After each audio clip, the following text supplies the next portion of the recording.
Eso, ¿verdad? ¿Ya? ¿Sí? Ok. Bueno, entonces vimos que dependiendo el origen, la etiología, más bien el origen fisiopatológico pueden ser de dos tipos, la insuficiencia cardíaca. Insuficiencia cardíaca sistólica, donde el problema está en la contractilidad, y la insuficiencia cardíaca diastólica, donde el problema está en la relajación. Si ahorita por ahí pasan en la biblioteca y hay una revista del 2021, 2022, se tropiezan y se abre la revista, digo, no creo que vayan a buscarla, pero si de pura casualidad se abre, pueden encontrar insuficiencia cardíaca, ¿sí? Con función ventricular conservada, así también se le llama, eso es nuevo, ¿sí? A la insuficiencia cardíaca diastólica se le llama insuficiencia cardíaca con función ventricular conservada, ¿sí? O con fracción de expulsión conservada. Bueno, entonces, ya dijimos cuáles son las diferencias entre la insuficiencia cardíaca sistólica y la insuficiencia cardíaca diastólica. Y desde el punto de vista etiológico, pues una insuficiencia cardíaca sistólica puede ser una lesión directa del músculo, una sobrecarga sistólica o una sobrecarga diastólica, es decir, lesiones valvulares o cardiopatías congénitas que tengan un orificio CIA, CIB. Y la insuficiencia cardíaca diastólica también pueden ser las sobrecargas, pero que no son tan severas o en el inicio de una enfermedad. La diferencia entre una y otra sería, desde el punto de vista clínico, es similar. Tanto la insuficiencia cardíaca sistólica como la diastólica tienen un cuadro clínico similar, ¿sí? O sea, si uno ve el paciente, no puede uno decir, este es insuficiencia cardíaca sistólica, excepto por el antecedente de cuál fue la causa. Si sabemos cuál es eso, sí, pero por clínica no. La radiografía en la insuficiencia cardíaca sistólica por lo general va a haber cardiomegalia, ya en la insuficiencia cardíaca diastólica no va a haber cardiomegalia. Si se le hace un eco, la fracción de expulsión va a estar baja en la insuficiencia cardíaca sistólica, y en la insuficiencia cardíaca diastólica va a estar normal o alta, ¿sí? Y el tratamiento es diferente. Insuficiencia cardíaca sistólica, donde hay problemas de la contractilidad, hay que darle medicamentos que aumenten la contractilidad. Y en la insuficiencia cardíaca diastólica, como está alterada la relajación, hay que darle inotrópicos negativos para que mejore la relajación, ¿ok? Bueno, y también vimos que desde el punto de vista del cuadro clínico hay dos tipos de insuficiencia cardíaca: insuficiencia cardíaca izquierda e insuficiencia cardíaca derecha. Insuficiencia cardíaca izquierda, el cuadro clínico típico, ya vimos la semana pasada, va a ser disnea, ¿sí?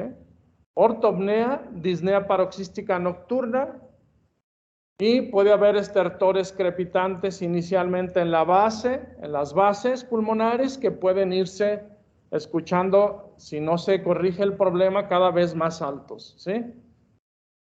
Va a haber una taquicardia tratando de compensar ese gasto cardíaco bajo, y va a haber un tercer ruido que juntos se les llama galope. Tercer ruido y taquicardia sería el galope. Va a haber un bajo gasto cardíaco, es decir, el gasto cardíaco se va a tratar de mantener de manera adecuada el flujo sanguíneo hacia el cerebro y hacia el corazón, pero va a bajar la cantidad de sangre que le llega a la piel, a los músculos y a las vísceras, ¿sí?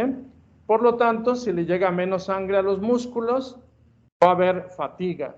Si le llega menos sangre al riñón, va a haber oliguria, ¿sí? Entonces, estos son los datos del síndrome de insuficiencia cardíaca izquierda, ¿ok? ¿Tienen dudas hasta aquí?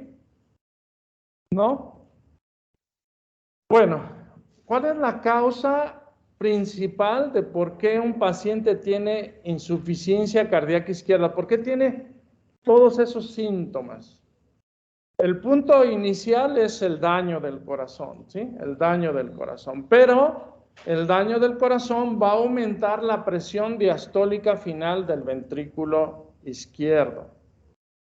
Si partimos de ahí, todo se puede explicar. Es decir, si aumenta la presión diastólica del ventrículo izquierdo, aumenta la presión en la aurícula, aumenta la presión en las venas pulmonares, aumenta la presión capilar. Si aumenta la presión capilar, empieza a salir líquido de los capilares y el pulmón se hace más pesado. El líquido interfiere en el intercambio del oxígeno y va a haber hipoxemia. Puede meterse el líquido a los alvéolos y eso nos explicaría los estertores crepitantes. Acuérdense que el aire cuando entra al alvéolo y a los bronquios hace burbujas y eso es lo que escuchamos como estertores crepitantes, ¿sí? Entonces, las consecuencias o la causa de todos los signos y los síntomas de la insuficiencia cardíaca izquierda es cualquier patología que aumente la presión diastólica del ventrículo izquierdo, ¿ok? Cualquiera. Ahora vamos a ver cuál es el cuadro clínico de la insuficiencia cardíaca derecha. Es más, ¿alguien la sabe? De arriba para abajo, ok, ingurgitación yugular, hepatomegalia y edema de miembros inferiores. Eso es lo típico, ¿verdad? Esos tres datos. Ingurgitación yugular, hepatomegalia y edema de miembros inferiores. ¿Qué características tiene el edema de miembros inferiores? Es bilateral, ¿es qué? Es ascendente, vespertino, exacto, vespertino, y es un edema blando, es decir, deja signo de la fobia, ¿sí? Esas son las 4 características. Entonces es vespertino, empieza en el pie, ¿sí? Desde el pie no pueden meter los zapatos, esa es otra característica, porque van a llegar edematizados del tobillo para arriba, y eso no es una retención hídrica por insuficiencia cardíaca, ¿sí? Siempre que vean a un paciente edematizado de las extremidades inferiores, pregúntele, ¿puede ponerse el zapato? Sí, el zapato sí me lo pongo, pero mire, de aquí para arriba estoy bien hinchado. Eso no es insuficiencia cardíaca, ¿ok? Bueno, entonces, ¿y cómo se debe explorar la ingurgitación yugular? También ya vimos.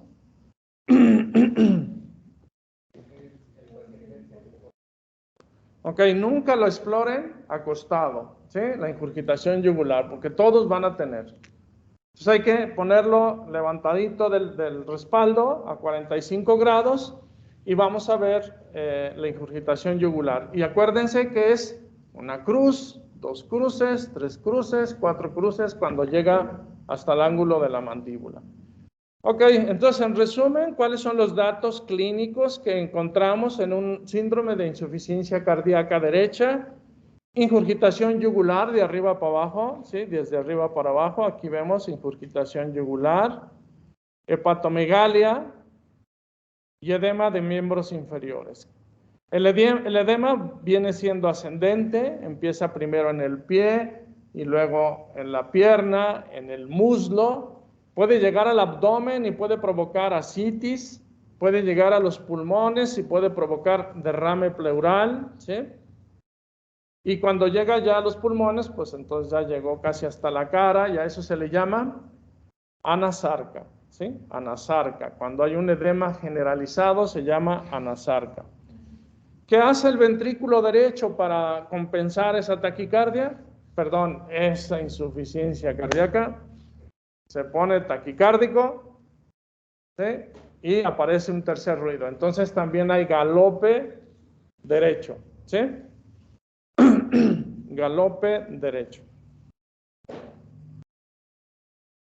Si tiene datos de insuficiencia cardíaca izquierda y tiene datos de insuficiencia cardíaca derecha, entonces se le llama insuficiencia cardíaca global o insuficiencia cardíaca congestivo-venosa, ¿sí? Cuando tiene datos clínicos de ambos lados.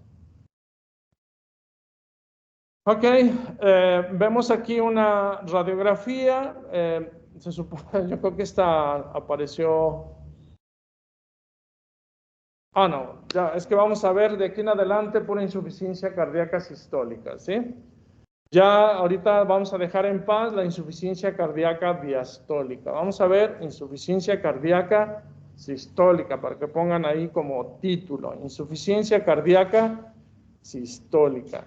Entonces dijimos que las dos características de esta insuficiencia, pues es una disminución de la contractilidad por pérdida de la función contráctil y se caracteriza por una cardiomegalia. ¿Alguien me puede decir qué ve en esta radiografía?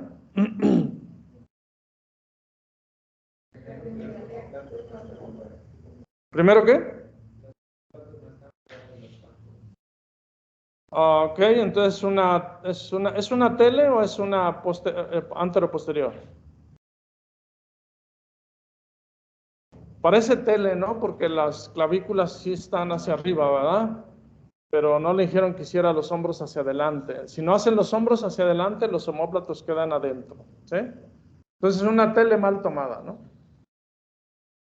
Ok, entonces se ven los omóplatos ahí metidos. ¿Qué más? ¿Tiene hipertensión venocapilar pulmonar?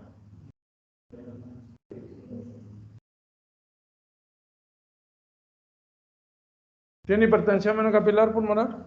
¿Sí se acuerdan? Lo acabamos de ver. A ver, ¿cuáles datos de hipertensión venocapilar pulmonar ven ahí? Los vasos hacia arriba, ¿qué más? ¿El edema qué? Edema en la cisura o intercisural. ¿Cuál sería este? Ok, ¿qué más?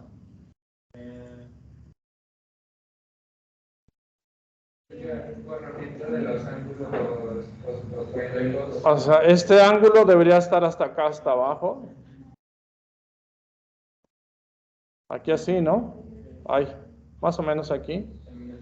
Entonces está borrado este ángulo y está borrado este ángulo, ¿verdad? ¿Qué más?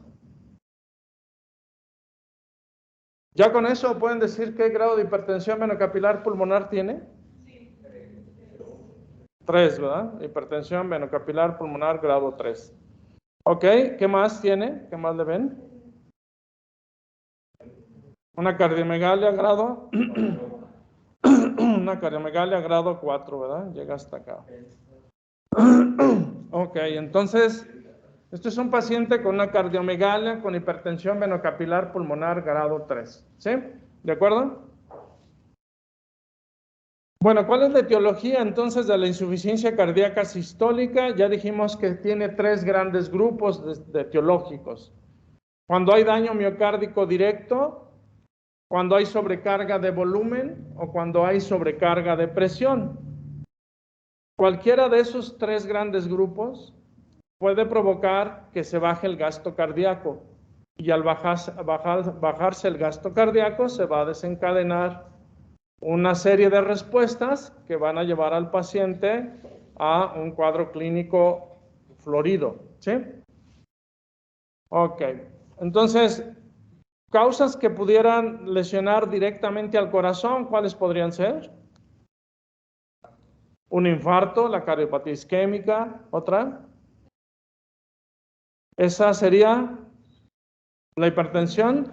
Ya en cardiología ya tienen que decir nombre y apellido. Hipertensión, porque hay hipertensión intraocular y el glaucoma no produce insuficiencia cardíaca, ¿o sí? No, ¿verdad? Hipertensión, eso, hipertensión arterial sistémica, ¿verdad? ¿Y esa qué produce? ¿Daño miocárdico directo o alguna sobrecarga? Sobrecarga de presión, ¿verdad? ¿Sí? Ok. ¿Alguna otra causa por ejemplo, sobrecarga de volumen?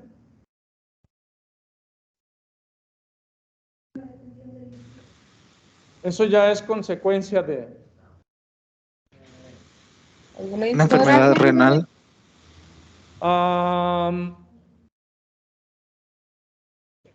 Esa es una sobrecarga de volumen sanguíneo. Yo digo sobrecarga de volumen. Acuérdense que estamos en cardio, ¿eh? Todavía el nefro creo que todavía no llevan ahorita, o ya llevaron, ¿no? ¿Hasta el siguiente semestre? Ah, están en eso. Ah, no, todavía no es hora de nefro, estamos en cardio. Sobrecarga de volumen dentro del corazón, no sobrecarga de volumen sanguíneo. ¿Insuficiencia qué? Acuérdense que todo lo que diga será usado en su contra. Insuficiencia valvular. ¿Cuántas válvulas tienes del lado izquierdo? Dos. Entonces, insuficiencia valvular. Puede ser insuficiencia valvular mitral o aórtica, ¿no? Sí, no hay. La cardiología no tiene chiste, es muy lógica, ¿sí? Ok, sobrecarga de volumen, ¿cuál? Insuficiencias valvulares, mitral o aórtica, nomás hay dos, ¿no? ¿O hay otra? ¿Conocen de alguna otra que yo no sé? Ok, sobrecarga de presión, hipertensión arterial sistémica, ¿otra? Estenosis. Sí, porque la estenosis del píloro, ¿no? ¿Sí? Tiene que ser estenosis valvular aórtica, ¿sí? Acuérdense que tienen que hablar con nombre y apellido, ¿ok? Estenosis de la válvula aórtica. Ok, entonces, las vemos aquí. Afectación directa, una miocarditis viral, ¿sí? A ustedes les va a tocar mucho, por ejemplo, ahorita lo que está de moda, el COVID, ¿sí? El virus del COVID provoca infección directa del músculo, ¿sí? Y puede provocar miocarditis viral. ¿Sí? Al provocar miocarditis viral, provoca muerte de células miocárdicas, ¿de acuerdo? Hay otros virus que afectan el músculo cardíaco y que las van a ver ustedes muy frecuentes. El VIH afecta mucho el músculo cardíaco, le gusta el músculo cardíaco, ¿sí? El virus del VIH. El coxsackievirus, ¿sí? El coxavirus, ¿sí? Se recomienda, por ejemplo, que una persona que trae una infección viral a nivel nasal, bueno, a nivel de vías respiratorias superiores, tenga reposo, porque cuando una persona tiene infección de vías respiratorias viral, tiene una viremia, ¿sí? Siempre se van los virus a la sangre. Y si hace ejercicio, la viremia aumenta, entonces no deben hacer ejercicio. Por ahí alguien me dijo, vamos a hacer ejercicio, es que traigo una gripa y a ver si cuando se me corta. Tacha, ¿sí? O sea, si el músculo es susceptible, el virus se va a parar en el músculo cardíaco y va a dañarlo, ¿sí? Entonces es reposo, no hay de otra, ¿sí? Entonces las afecciones directas del músculo pueden ser virales. Otra es la alcohólica. Hay gente que el alcohol le afecta al músculo, ¿sí? Entonces hay gente que el alcohol le afecta sobre todo al hígado, pero también puede dañar el músculo. Afección directa necrótica, por ejemplo, en el infarto, ¿no? Sobrecarga de presión, hipertensión arterial sistémica, estenosis de aorta, hipertensión arterial pulmonar, aquí puse, ¿verdad? Bueno, en el caso de que fuera del ventrículo izquierdo, ¿sí?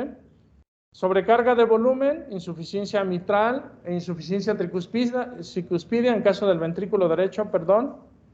Insuficiencia aórtica, insuficiencia pulmonar en caso de insuficiencia valvular, ¿sí? Tanto del ventrículo izquierdo como del ventrículo derecho. La comunicación interventricular, la comunicación interauricular, la persistencia de conducto arterioso son causas de sobrecarga de volumen o afectación diastólica.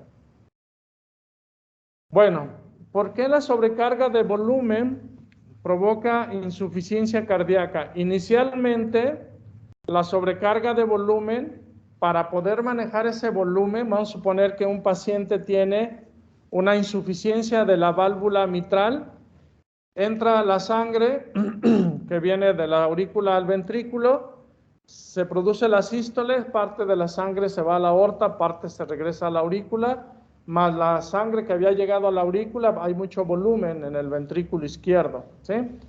Para manejar ese volumen, el ventrículo, la pared ventricular que está aquí en amarillo y la cavidad en rojo, tiene que hipertrofiarse. Las actinas y las miocinas, ¿sí? Se van a acomodar de modo, digamos, continuo para hacer más grande la cavidad y que quepa más volumen y poder contraerse, ¿sí?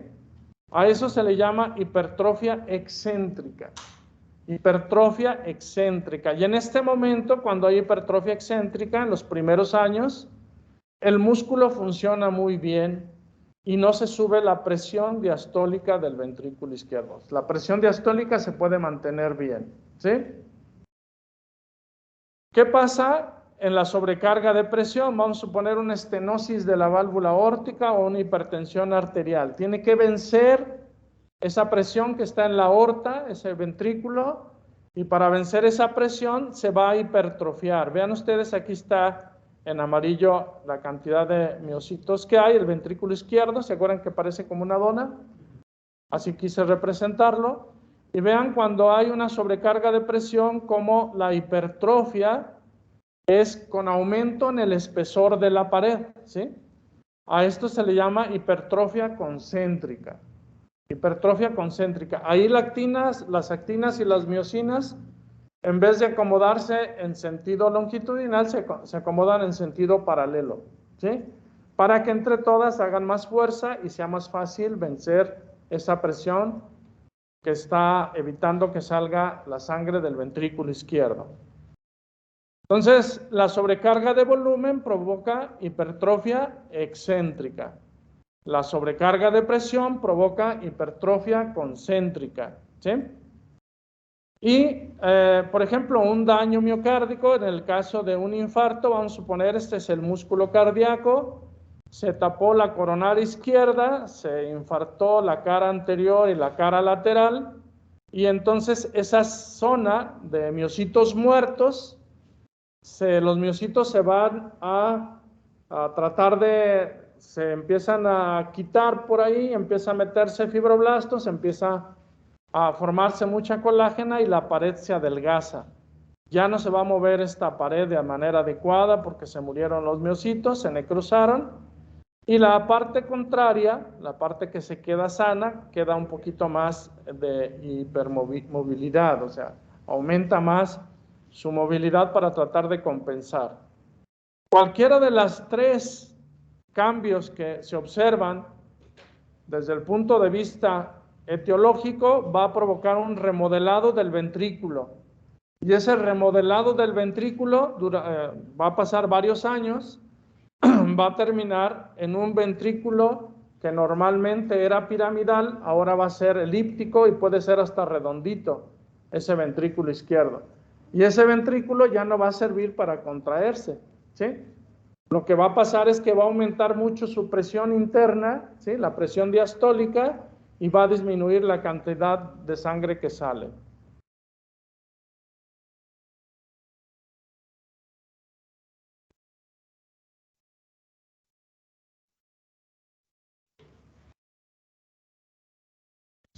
¿Dudas hasta aquí?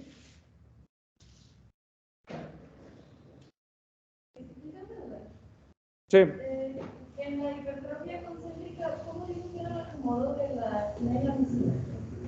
En la hipertrofia concéntrica es en paralelo, así. O sea, una arriba de la otra para hacer más gruesa la pared, ¿sí? Y poder contraerse con mayor fuerza. En la excéntrica se van acomodando así. Entonces la cavidad crece en la excéntrica, ¿sí? Según la ley de Laplace, ¿sí? Si la cavidad es diferente al espesor, aumenta mucho el estrés de la pared. Entonces, para mover mucho volumen, la actina se acomoda en sentido, digamos, longitudinal. Para mover mucho volumen, se acomoda en sentido paralelo. ¿Cómo? ¿La ley de Starling? No, la ley de Starling es la que dice que a mayor dilatación, mayor fuerza de contracción. No, la ley de Laplace es la que nos habla de cavidad y grosor de la pared. La ley de Laplace. ¿Sí? Ok. ¿Alguna otra duda?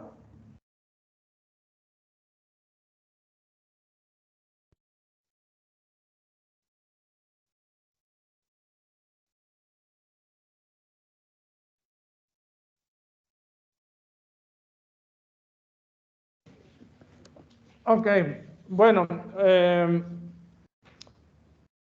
¿Qué pasa en la insuficiencia cardíaca? Vamos a suponer que baja el gasto cardíaco. ¿Qué hace el cuerpo para poder, ah, caray, esta no la ven ustedes? No, doctor, todavía no vemos la presentación.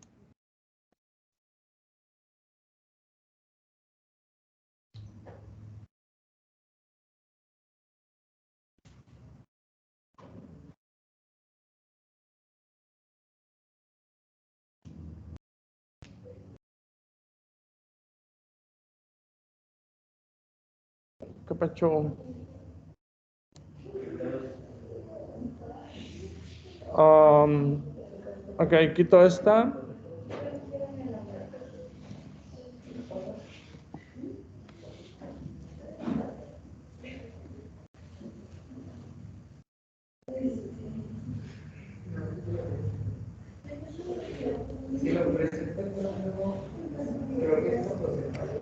¿Mande? ¿Sí? Ah, sí, es cierto. Muy bien. Bueno, entonces, a ver, ¿qué pasa cuando se baja el gasto cardíaco? ¿Qué hace el cuerpo? Ustedes ya llevaron fisiología, ¿no? Ok, ¿qué pasa? ¿Quién es instructora de fisiología? ¿Qué pasa cuando se baja el gasto cardíaco para poder subirlo? Antes de la taquicardia, el gasto cardíaco baja. ¿Sí? Sí, no escuché otra vez. Hay vasoconstricción periférica. Hay vasoconstricción periférica. Antes de que haya la vasoconstricción, ¿qué hace el cuerpo? Pues. Exacto. Primero se detecta por los vasoreceptores que bajó el gasto cardíaco y se libera catecolaminas, ¿verdad? ¿Y las catecolaminas qué hacen? Vasoconstricción, esa es una. Pero antes de que haya, bueno, las catecolaminas van a producir vasoconstricción, número 1. La taquicardia, ¿verdad? Número 2, ¿sí? Ok, cuando ya está disminuido el gasto cardíaco, la presión diastólica del ventrículo izquierdo ya empieza a subir, ¿sí? Porque ya está dañado el músculo, ¿sí? Empieza a subir la presión diastólica del ventrículo izquierdo. Ok, bueno, entonces al principio de la insuficiencia cardíaca se detecta por los vasoreceptores, ¿sí?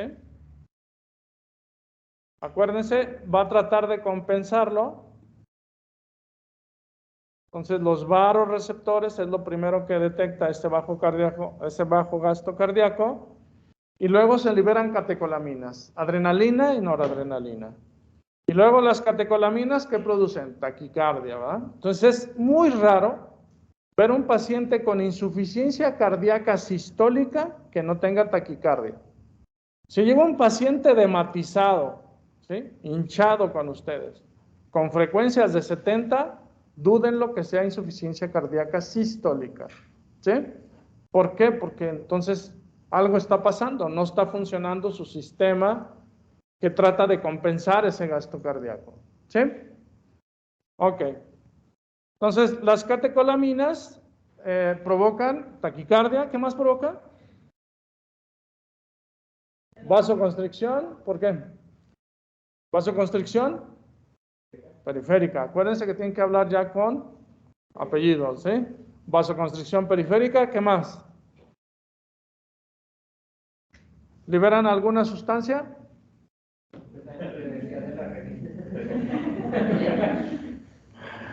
Ok, libera renina también, ¿verdad? ¿Qué hace la renina? O sea, la renina activa el sistema renina, angiotensina, aldosterona, ¿sí? Ok. Bueno, ¿la renina quién la libera? Las células yuxtaglomerulares ¿Las células qué? del aparato yuxtaglomerular de la nefrona. Ok, la renina la libera Y el las riñón, ¿verdad? Entonces la renina la libera el riñón. Las células yuxtaglomerulares, ¿verdad? De la mácula densa, ¿verdad? ¿Por qué libera la renina? Dijimos primero por estimulación de catecolaminas, ¿no? Esa es una. ¿Y la otra? Disminuye el volumen de filtración del riñón. Por disminución de la perfusión renal, ¿sí? Disminución de la perfusión renal, ¿ok? Muy bien, entonces se libera renina. ¿Y qué hace la renina? Dijimos, activa el sistema renina-angiotensina-aldosterona, ¿verdad? Ok, la renina la libera el riñón, pero el angiotensinógeno, ¿dónde está? ¿O dónde anda? ¿O quién lo libera? El angiotensinógeno siempre anda en la sangre, ¿sí? La bronca es que se libere renina. ¿Sí? Si la angiotensinógeno siempre anda en la sangre, si le inyectan a alguien renina, se va a producir activación del sistema renina-angiotensina-aldosterona, ¿ok? ¿Y qué hace la renina? ¿Alguien sabe? La corta. Asciende, ajá, La asciende corta, la- bien, perfecto. Ok, entonces la renina corta el angiotensinógeno formando la angiotensina 1, ¿ah? ¿Cuántos aminoácidos le quita?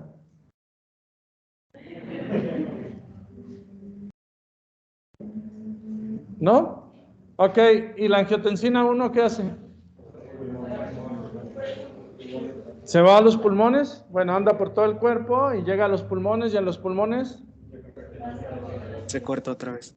se corta otra vez por la Enzima convertidora de angiotensina. ECA, ¿verdad? Ok, la ECA, ¿y le quita cuántos aminoácidos? 2. Bien, excelente, muy bien. 2 aminoácidos. ¿Y se forma angiotensina?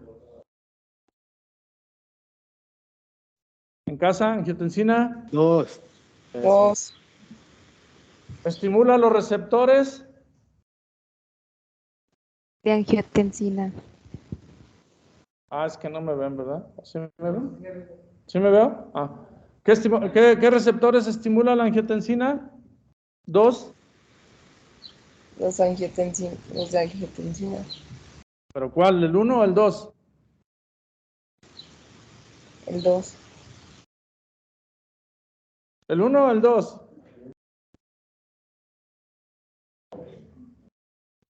El 1, ¿ok? Estimula los receptores de angiotensina 1, ¿ok? Estos se les van a preguntar de aquí en adelante en nefro, en cardio, en neumo, en todos lados, ¿ok? Vamos a volver a repetirlo, ¿ok? La renina se libera por el riñón, ya dijimos, ¿no? Y esa si se libera ya valió, ¿sí? Se va a subir la presión. Entonces el angiotensinógeno se produce o se forma en el hígado, ¿sí? Es una proteína o un aminoácido largo. Y el angiotensinógeno anda circulando, pero si se libera angiotensina porque detectó que se bajó la perfusión renal, para subir esa perfusión renal se libera la renina, y entonces la renina llega y mocha ahí 2 aminoácidos del angiotensinógeno y forma la angiotensina 1. Y luego la angiotensina 1 pasa y llega está la enzima convertidora, la ECA, está en el pulmón, y llega y la mocha otra vez y forma la angiotensina 2, ¿verdad? ¿Sí? ¿Está muy bien? Angiotensina 1 y luego angiotensina 2. Y la angiotensina 2 actúa a través de los receptores 1 y 2. Pero el receptor 2 casi no es activo. El que es activo es el receptor 1 de la angiotensina 2. ¿Sí? No se equivoquen porque les pongo en el examen. ¿Cuáles son los receptores que estimulan la angiotensina 2? Y luego pongo ahí 2 y luego pongo 1. ¿Sí? Entonces, no se vayan a confundir. Es el receptor 1 de la angiotensina 2, ¿ok? ¿De acuerdo? ¿Qué hace el receptor 1 de la angiotensina 2? Vasoconstricción, 1, 2. Estimula la liberación de aldosterona, ¿sí? Y a través de la aldosterona, ¿qué hace la aldosterona? Retiene sodio, ¿sí? Sodio y retiene. Acuérdense que si se retiene sodio, a fuerza se retiene agua, ¿no? Y eso hace que retenga volumen, ¿verdad? Ok.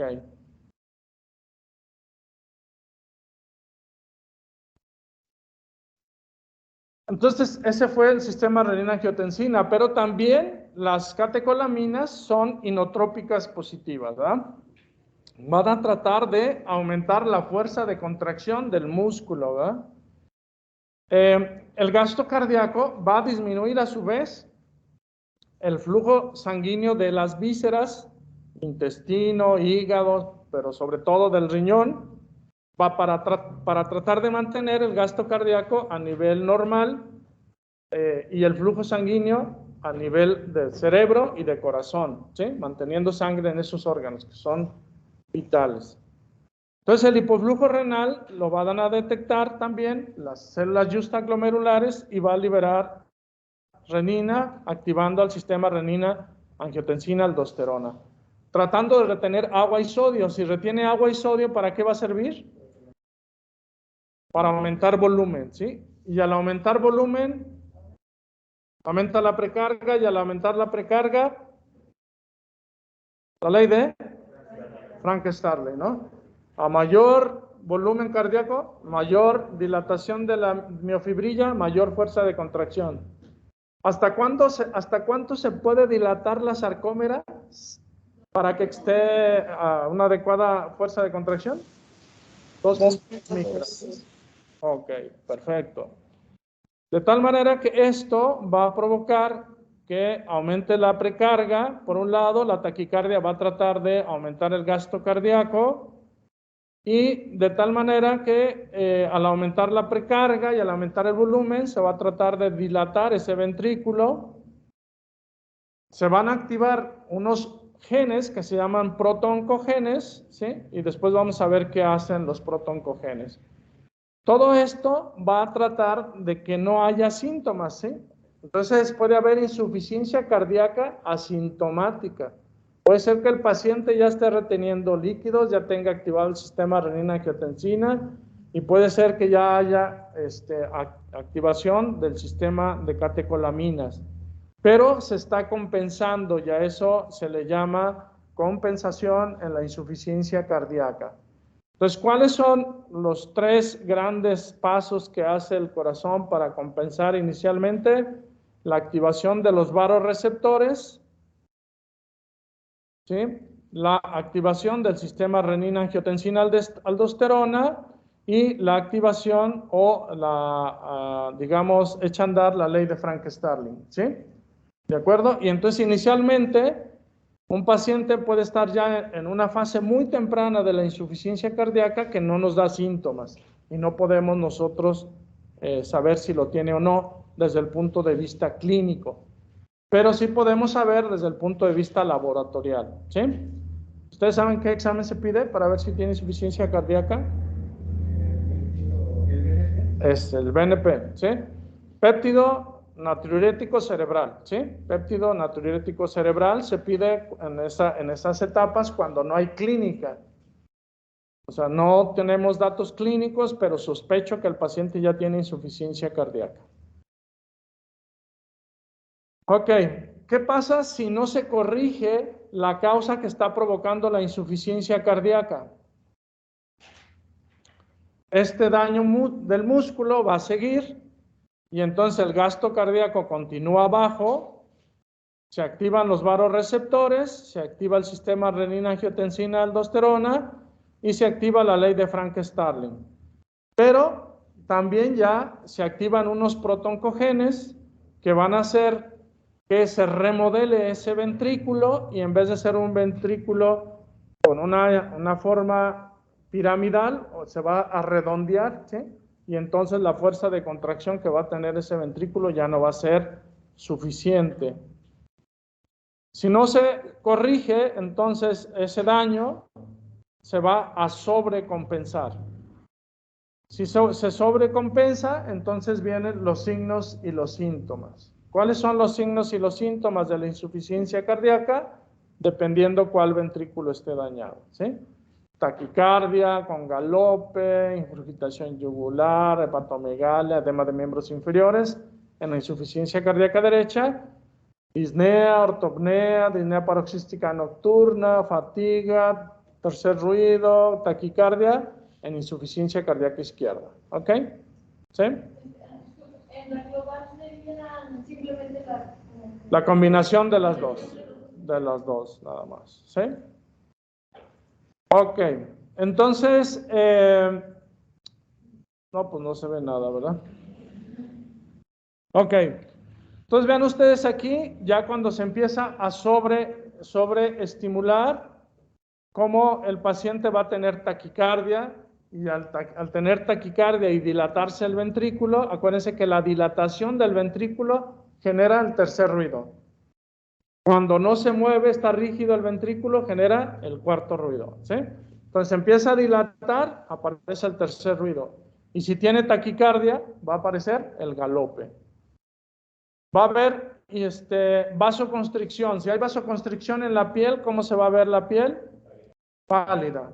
Va a haber vasoconstricción en el músculo, ¿qué dato clínico va a presentar? Fatiga. Va a haber vasoconstricción renal, entonces, ¿qué va a presentar el paciente?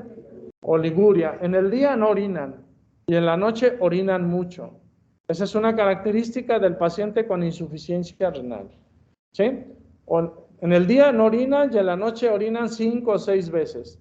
De hecho, por eso se le llama edema vespertino, porque en la mañana amanecen flacos. Bueno, más o menos, ¿sí? Y en la tarde se van hinchando. ¿Por qué? Porque toda la noche orinaron, ¿sí? Porque el agua no se desaparece por obra y gracia de Dios, ¿sí? Entonces, están bien hinchados en la tarde, se acuestan, están orine y orine en la noche, en la mañana amanecen más deshinchados y empiezan a hincharse durante el día hasta en la tarde, están bien hinchados, se acuestan, están orine y orine, amanecen deshinchados y así se la llevan estos señores, ¿sí? Ok, y aquí vemos ya una paciente con insuficiencia cardíaca, ¿qué tipo? Derecha, ¿eh? ¿Qué datos tiene de insuficiencia cardíaca derecha? ¿Sí la alcanzan a ver? Sí, ¿verdad? ¿Qué tiene? Ya lo habíamos visto, ¿no? Esta señora. Tiene ingurgitación yugular, edema de miembros superiores ya, seguro trae anasarca, ¿verdad? Está muy hinchadita. ¿Qué más? De seguro trae también líquido en el abdomen. ¿Qué más? Tiene cianosis peribucal. ¿Qué más? ¿Qué tipo de insuficiencia cardíaca tiene? ¿Izquierda o derecha? ¿O global? Es global por el número de almohadas que tiene también. Exacto. O sea, no tolera el decúbito, ¿sí? Entonces está en semifolder. Si esta persona tolerara el decúbito y nomás tuviera hinchada y ingurgitación yugular, derecha. Pero no tolera el decúbito. Si no tolera el decúbito, ¿eso cómo se llama? Ortopnea. ¿Sí? Ortopnea. Ok, entonces esa es la fisiopatología de la insuficiencia cardíaca. Bueno, por último, algo así sencillo, vean ustedes un remodelado, cómo se ve el ventrículo, ¿ya apareció? Ya, ¿verdad? ¿Cómo se ve un ventrículo normal? ¿Cómo se ve un paciente que tiene una disfunción sistólica? Se va haciendo redondito y vean cómo termina redondo el ventrículo. Este ventrículo en un estadio final pues no sirve para contraer o para hacer buena fuerza de contracción, ¿sí? Entonces es un ventrículo con una remodelación ventricular anormal que va a terminar el paciente falla cardíaca y muerte, ¿sí? Aparte de que el paciente tiene insuficiencia cardíaca, ya vimos que su mortalidad es muy alta si el paciente llega a una insuficiencia cardíaca, ¿sí? Y en este caso lo que va a pasar es que si no se corrige bien, si no se trata bien, va a empezar a haber una apoptosis, muerte celular, y va a haber alteración en sus tejidos. Y eso va a terminar en una falla total del músculo, una disminución en la contractilidad severa, ¿sí? Que no va a responder a medicamentos ni a ningún aparato que se le ponga. Ok, ¿dudas hasta aquí? ¿No? ¿Dudas de la fisiopatología de la insuficiencia cardíaca, de cómo aparecen los signos y los síntomas? ¿No? Ok, bueno, le vamos a dejar hasta aquí y luego ya mañana vamos a ver cómo hacer el diagnóstico de la insuficiencia cardíaca. Ok, ¿dudas en casa? Creo que no, doctor. ¿No? ¿Aquí dudas? ¿No? Ok. Bueno, jóvenes, nos vemos mañana.